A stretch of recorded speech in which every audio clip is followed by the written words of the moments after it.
আসসালামু আলাইকুম। সংবাদে আপনাদের সবাইকে স্বাগত জানাচ্ছি। আমি ফিরোজ তোহা। শুরুতেই সংবাদ শিরোনাম। বাংলাদেশের সর্বশেষ গুরুত্বপূর্ণ আপডেট সংবাদ আপনাকে স্বাগত। শুরুতেই সংবাদ শিরোনাম, পরে বিস্তারিত।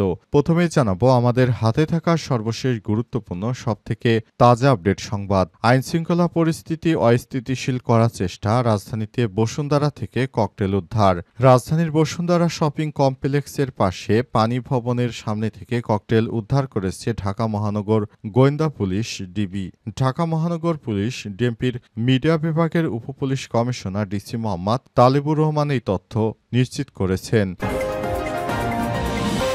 এরপর জানাবো ইনোভেশনের জরিপ, সরকার গঠনের সবথেকে বেশি সম্ভাবনা বিএনপির। আসন্ন ত্রয়োদশ জাতীয় সংসদ নির্বাচনকে সামনে রেখে একটি জরিপের ফল প্রকাশ করেছে পরামর্শক প্রতিষ্ঠান ইনোভেশন কনসাল্টিং। জরিপে অংশগ্রহণকারীদের মধ্যে 40% ভোটারই আশ্বাস করেন নির্বাচনের মাধ্যমে বিএনপি সরকার গঠন করবে। এদিকে এই সময়ে প্রকাশিত মির্জা ফখরুলের সাক্ষাৎকার নিয়ে বিএনপির বিবৃতি। ভারতের সংবাদ মাধ্যম এই সময়ে প্রকাশিত বিএনপির মহাসচিব মির্জা ফখরুল ইসলাম আলমগীরের সাক্ষাৎকারকে সম্পূর্ণ মিথ্যা, বানোয়াট ও মনগড়া বলে আখ্যায়িত করেছে বিএনপি। আজ বিএনপি সহদপ্তর সম্পাদক অ্যাডভোকেট তাইফুল ইসলাম টিপু স্বাক্ষরিত এক বিজ্ঞপ্তিতে বিষয়টি নিশ্চিত করা হয়েছে। তারা জানিয়েছে, আমাদের মহাসচিব বিগত এক বছরে কোনো বিদেশি গণমাধ্যমকে সাক্ষাৎকার দেননি। তার নামে এই ধরনের মিথ্যা সংবাদ প্রচার করে দলের ভাবমূর্তি নষ্ট করার চেষ্টা করা হচ্ছে। এবারে জানাবো তাসনিম জারাকে নিয়ে নীলা ইসরাফিলের ফেসবুক স্ট্যাটাস। এনসিপির যুগ্ম আহ্বায়ক ডাক্তার তাসনিম জারার সাহস নিয়ে প্রশ্ন তুলেছে দলটির সাবেক নেত্রী নীলা ইসরাফিল। সামাজিক যোগাযোগ মাধ্যমে আজ তিনি প্রশ্ন তুলোধুনো করেছেন। এবং সর্বশেষ জানাবো অত্যাধুনিক রুশ যুদ্ধবিমানের চালান হাতে পেল ইরান, বড় ধরনের সামরিক আধুনিকায়নের ইঙ্গিত। ইরানের বিমান বাহিনীকে আধুনিকায়নের লক্ষ্যে রাশিয়া থেকে বিভিন্ন সিরিজের অত্যাধুনিক যুদ্ধবিমান কিনছে ইরান। এই ধারাবাহিকতায় রাশিয়ার মিগ-29S যুদ্ধবিমান ইরানে পৌঁছেছে। ইরানের পার্লামেন্টের দ্বিতীয় নিরাপত্তা ও বৈদেশিক নীতি কমিটির সদস্য আবুল জাফল জোহরেদ ভান্ত এই তথ্য নিশ্চিত করেছে। প্রিয় দর্শক, এতক্ষণ শুনছিলেন সংবাদ শিরোনাম, এবারে বিস্তারিত। তবে তার আগে বন্ধুরা, অনুরোধ থাকবে এই সংবাদটিতে একটি লাইক দিন। এই চ্যানেলে আপনি নতুন হয়ে থাকলে আমাদের সংবাদটি দেখতে দেখতে চ্যানেলটি সাবস্ক্রাইব করে রাখুন। কমেন্ট করে বন্ধুরা আপনার মূল্যবান মতামত জানিয়ে দিন আপনি বিশ্বের কোন দেশ থেকে বা বাংলাদেশের কোন স্থান থেকে আমাদের সংবাদটি দেখছেন এবং শুনছেন। আর বন্ধুরা, এই সংবাদটি আপনার সোশ্যাল মিডিয়া ফেসবুকে শেয়ার করে বন্ধুদেরও দেখার সুযোগ করে দিন। গাজা যুদ্ধে আপনি যদি নিরীহ ফিলিস্তিনিদের ভালোবেসে থাকেন, কমেন্টে ইয়েস লিখে বিশ্ববাসীকে জানিয়ে দিন। এবারে বিস্তারিত। আইনশৃঙ্খলা পরিস্থিতি অস্থিতিশীল করার চেষ্টা, বসুন্ধরা থেকে ককটেল উদ্ধার। রাজধানীর বসুন্ধরা শপিং কমপ্লেক্সের পাশে পানির ভবনের সামনে থেকে ককটেল উদ্ধার করেছে ঢাকা মহানগর পুলিশ ডিবি। আজ 24শে সেপ্টেম্বর ঢাকা মহানগর পুলিশ ডিএমপির মিডিয়া বিভাগের উপপুলিশ কমিশনার ডিসি মোহাম্মদ তালেবুর রহমান এই তথ্য নিশ্চিত করেছেন। এর আগে গণমাধ্যমে পাঠানো এক বিবৃতিতে বলা হয়, রাজধানীর ফার্মগেট বসুন্ধরা শপিং কমপ্লেক্সের পাশে পানি ভবন সহ তেজগাঁও এলাকায় কার্যক্রম নিষিদ্ধ আওয়ামী লীগ ও এর অঙ্গ সংগঠনে লোকজন ঝটিকা মিছিলের মাধ্যমে আইনশৃঙ্খলা পরিস্থিতি অস্থিতিশীল করার অপচেষ্টায় লিপ্ত। ঢাকা মেট্রোপলিটন পুলিশের বিভিন্ন টিম এসব এলাকায় তৎপর রয়েছে। এসব এলাকা থেকে এই ককটেলটি উদ্ধার করা হয়েছে। দেশের আইনশৃঙ্খলা পরিস্থিতি অবনতি করার জন্য একটি চক্র কাজ করছে এমনটা অভিযোগ পাওয়া গেছে। এরপরই পুলিশের পক্ষ থেকে সেখানে অভিযান চালানো হয় এবং দেখা যায় সেখানে এই ককটেলটি পড়ে রয়েছে। পুলিশ যদি যথাসময়ে উদ্ধার করতে না পারত, এই ককটেল বিস্ফোরণ হলে মানুষের ক্ষতি হলেও হতে পারত। তাই সবাইকে সতর্ক থাকার জন্য ডিএমপির পক্ষ থেকে বলা হয়েছে। এ অবস্থায় ককটেল বিস্ফোরণের ঘটনার পরই পুরো এলাকায় থমথমে অবস্থা বিরাজ করছে। ইনোভেশনের জরিপ, সরকার গঠনে সবথেকে এগিয়ে বিএনপি।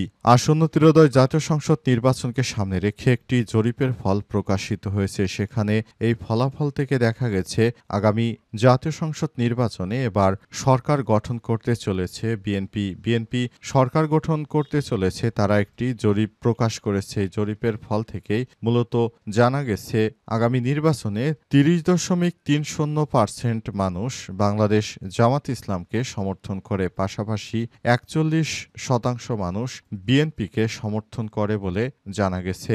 এজন্য আগামীতে বিএনপি সরকার গঠন করতে পারে এমন একটা সংবাদ প্রকাশিত হয়েছে বিভিন্ন গণমাধ্যমে। আমার দেশ পত্রিকায় সংবাদটি সর্বপ্রথম পরিলক্ষিত হয়েছে।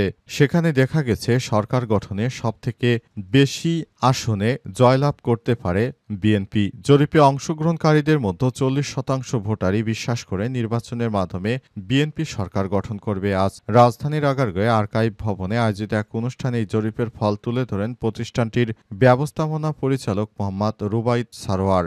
৮টি বিভাগে ৬৪ জেলায় ৯,৩৯৮টি পরিবার খনার ১০,৪১৩ জন ভোটারের উপর জরিপটি চালিয়েছে প্রতিষ্ঠানটি। এরপরই এই ফলাফলের বিষয়টি তারা জানিয়েছে।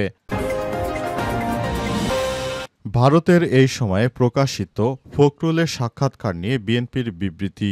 ভারতের সংবাদ মাধ্যমে এই সময়ে প্রকাশিত বিএনপির মহাসচিব মির্জা ফখরুল ইসলাম আলমগীরের সাক্ষাৎকারকে সম্পূর্ণ মিথ্যা ও মনগড়া বলে আখ্যা দিয়েছে দলটি। বৃহস্পতিবার ২৪শে সেপ্টেম্বর বিএনপির সহদপ্তর সম্পাদক অ্যাডভোকেট তাইফুল ইসলাম টিপু স্বাক্ষরিত এক বিবৃতিতে বলা হয়, সম্প্রতি বিএনপির মহাসচিব মির্জা ফখরুল ইসলাম আলমগীর ভারতের কলকাতার বাংলা দৈনিক পত্রিকা এ সময়কে সাক্ষাৎকার দিয়েছেন বলে একটি ভিত্তিহীন সংবাদ প্রকাশিত হয়। নির্বাচনে আওয়ামী লীগ ও জাতীয় পার্টিকে চান মির্জা ফখরুল শিরোনামে গতকাল ওই পত্রিকায় তার একটি সাক্ষাৎকার প্রকাশিত হয়, যা ডাহা, মিথ্যা এবং মনগড়া। এতে বলা হয়, সম্প্রতি বিএনপির মহাসচিব কোনো বিদেশি গণমাধ্যমে সাক্ষাৎ দেননি। উদ্দেশ্যপ্রণোদিতভাবে দল ও মহাসচিবের ভাবমূর্তি ক্ষুণ্ণ করার জন্য কল্পনাপ্রসূত সাক্ষাৎকারটি প্রচার করা হয়। বিবৃতিতে আরও বলা হয়, বানোয়াট এই বক্তব্যের উদ্দেশ্য হচ্ছে বাংলাদেশের জনগণের মনে সন্দেহ সংশয় সৃষ্টি করা, বিভ্রান্ত হওয়ার কোনো সুযোগ নেই বলে জানানো হয়েছে। তিনি বলেন, আগামীতে আওয়ামী ফ্যাসিস্টরা যেন দেশে কোনো ষড়যন্ত্র করতে না পারে, সেজন্য এই ধরনের চক্রান্ত হতে পারে এমনটা মনে করছে বিএনপি। তাই বিএনপি এসব চক্রান্ত রুখে দেওয়ার জন্য তারা সর্বদা প্রস্তুতি নিচ্ছে এবং নতুন বাংলাদেশে কোনো বিদেশি ভারতীয় এজেন্ডা বাস্তবায়ন হবে না, এজন্য বিএনপি সবসময় প্রস্তুতি নিচ্ছে। তাসনিম জারাকে নিয়ে নীলা ইসরাফিলের ফেসবুক স্ট্যাটাস। এনসিপি যুগ্ম আহ্বায়ক ডক্টর তাসনিম জারার সাহস নিয়ে প্রশ্ন তুলেছেন দলটির সাবেক নেত্রী নীলা ইসরাফিল। সামাজিক যোগাযোগ মাধ্যমে ফেসবুকে প্রশ্ন তুলে নীলা ইসরাফিল বুধবার ২৪শে সেপ্টেম্বর নিজের ফেসবুক অ্যাকাউন্টে স্ট্যাটাসে তিনি লেখেন, তাসনিম জারা যাকে ঘিরে করতালি আলোচনা ঝড়, তার নিঃস্বার্থ উচ্চারণের জন্য প্রশংসা হচ্ছে। তিনি সাহসী, এই কথা শুনে মুখে মানুষের মুখ ভরে যাচ্ছে। আমিও বলি, হ্যাঁ, আপনি সাহসী, তবে এ সাহস কি নিছক ক্যামেরার সামনে দাঁড়িয়ে বুলি আওড়ানো পর্যন্ত সীমাবদ্ধ? পোস্টে তিনি লিখেছেন, কারণ আমি জানি আপনার আরেকটা চেহারা।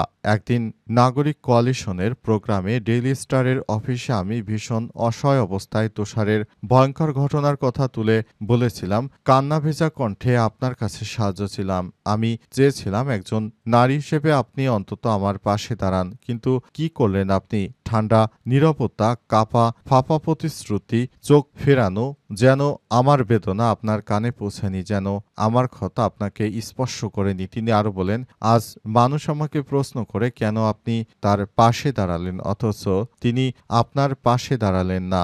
এই প্রশ্নের জবাব দেওয়ার জন্য আমার জন্য যন্ত্রণাদায়ক, কারণ সত্যিকারের আমি আপনার পাশে মানুষের বকা খাওয়াচ্ছে, সমালোচনার ঝড় বইছে।